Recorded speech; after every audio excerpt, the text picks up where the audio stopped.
The US military strikes on 3 of Iran's nuclear facilities last weekend did not destroy the core components of the country's nuclear program and likely only set it back by months, according to an early US intelligence assessment that was described by 4 people briefed on it.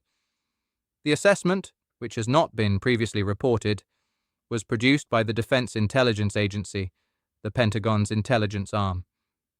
It is based on a battle damage assessment conducted by U.S. Central Command in the aftermath of the U.S. strikes, one of the sources said. The analysis of the damage to the sites and the impact of the strikes on Iran's nuclear ambitions is ongoing and could change as more intelligence becomes available. But the early findings are at odds with President Donald Trump's repeated claims that the strikes completely and totally obliterated Iran's nuclear enrichment facilities. Secretary of Defense Pete Hegseth also said on Sunday that Iran's nuclear ambitions have been obliterated. 2 of the people familiar with the assessment said Iran's stockpile of enriched uranium was not destroyed. One of the people said the centrifuges are largely intact. So the DIA assessment is that the US set them back maybe a few months, tops, this person added. The White House acknowledged the existence of the assessment but said they disagreed with it. White House Press Secretary Caroline Leavitt told CNN in a statement, "This alleged assessment is flat out wrong and was classified as top secret, but was still leaked to CNN by an anonymous, low-level loser in the intelligence community. The leaking of this alleged assessment is a clear attempt to demean President Trump and discredit the brave fighter pilots who conducted a perfectly executed mission to obliterate Iran's nuclear program. Everyone knows what happens when you drop 14 30,000-pound bombs perfectly on their targets. Total obliteration.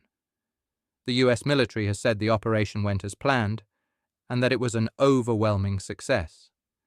It is still early for the US to have a comprehensive picture of the impact of the strikes, and none of the sources described how the DIA assessment compares to the view of other agencies in the intelligence community. The US is continuing to pick up intelligence, including from within Iran, as they assess the damage. Israel had been carrying out strikes on Iranian nuclear facilities for days leading up to the US military operation, but claimed to need the US 30,000-pound bunker buster bombs to finish the job.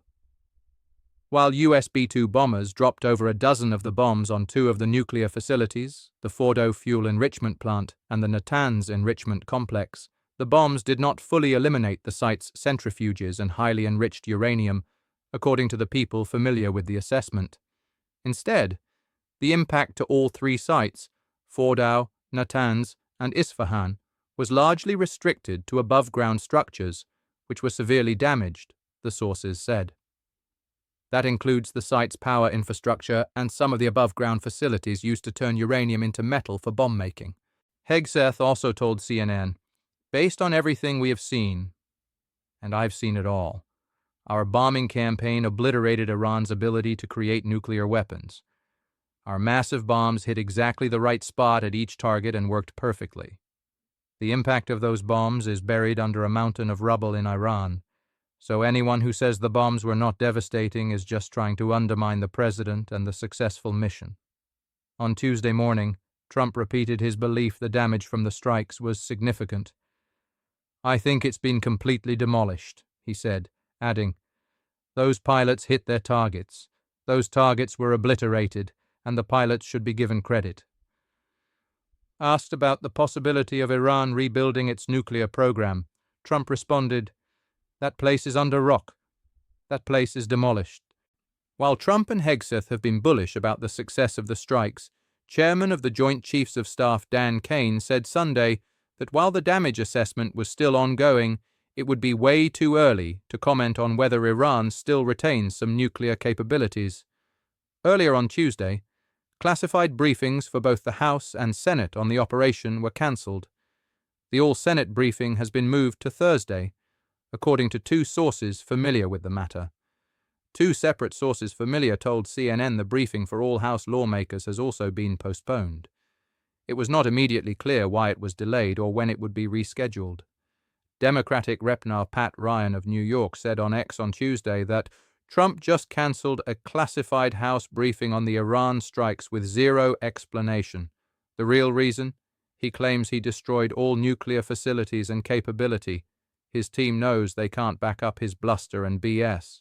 As CNN has reported, there have long been questions about whether the US's bunker buster bombs, known as massive ordnance penetrators, would be able to fully destroy Iran's highly fortified nuclear sites that are buried deep underground, particularly at Fordow and Isfahan, Iran's largest nuclear research complex. Notably, the US struck Isfahan with Tomahawk missiles launched from a submarine instead of a bunker buster bomb. That is because there was an understanding that the bomb would likely not successfully penetrate Isfahan's lower levels, which are buried even deeper than Fordow, one of the sources said. US officials believe Iran also maintains secret nuclear facilities that were not targeted in the strike and remain operational, according to two sources familiar with the matter.